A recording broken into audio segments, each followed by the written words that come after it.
कैसे देखते हैं हमला जो डॉक्टर फारूक अब्दुल्ला पे कल हुआ है? देखिए, जान बची तो लाखों पाए। और एक जम्मू कश्मीर और ख़ासकर जम्मू के अंदर डिस्ट्रिक्ट के बिल्कुल शहर के पास में वेंकट हॉल है। आप सब जानते हैं, आप लोग भी शादियां अटेंड की होंगी।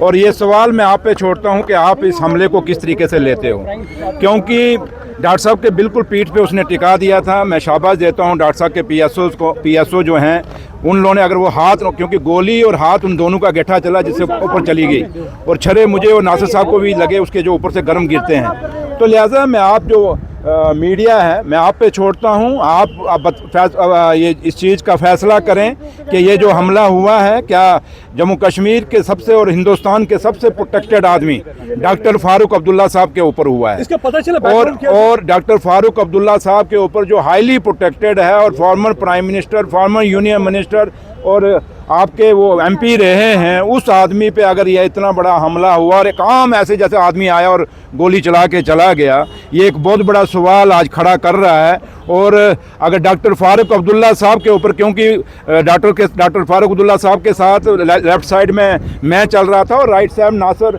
असलम वानी साहब चल रहे थे, और जिस फंक्शन के अंदर इतने हाईली प्रोटेक्टेड पर्सनैलिटी हो और उनके साथ जम्मू कश्मीर का डिप्टी चीफ मिनिस्टर हो, एडवाइज़र साहब हों और बाकी लोग जो हमारे मेंबर लेजिस्लेटिव्स हों, उसके बाद उस वहाँ इतना बड़ा ये हादसा होना, ये कोई छोटी बात नहीं। और ये सोचने पे मजबूर कर रहा है। और अब क्या है क्या नहीं है, ये इन्वेस्टिगेशन पुलिस कर रही है, लेकिन इस पे एलजी साहब को बड़ा सीरियस नोट लेना पड़ेगा, क्योंकि ये मौत हमने बड़ी करीब से देखी है। क्योंकि जब गोली चलती है, वो धर्म नहीं देखती, वो मज़हब नहीं देखती, वो जात नहीं देखती, गोली कहीं भी जा सकती है। तो इसलिए मैं शाबाश दूंगा जो डॉक्टर साहब के या मेरे जो प्रोटेक्शन में लोग लगे थे या नासिर साहब के प्रोटेक्शन में लोग थे, उन सबको हम मुबारकबाद देंगे कि उन्होंने बचाया हमें। और लास्ट में हालत ये हुई कि हमें उस बंदे को थाने पहुँचाने के लिए वहाँ बंदा नहीं था, मेरे पीएसओ मेरी गाड़ी वो जाके थाने छोड़ रही है, जबकि उसको किसने लेना चाहिए था।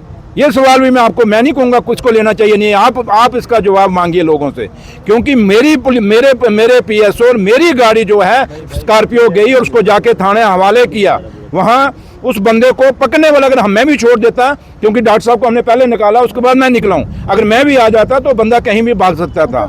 इसलिए ये बहुत बड़ा हादसा है, ये बहुत बड़ा अटैक था। और ये आज जो हम लोग इलेक्टेड लोग हैं, अगर डॉक्टर साहब पे इतना, डॉक्टर फारूक अब्दुल्ला साहब पे इतना बड़ा हमला हो सकता है, तो आप हिलाएं कि जम्मू कश्मीर की कैबिनेट कैसे मूव करेगी, कैसे चलेगी। अब आप ये सारी बातें जो हैं, आप सिक्योरिटी फोर्सेस पूछिए, उनको बोलिए इधर उधर की बात ना कर, बता ये हमला क्यों हुआ।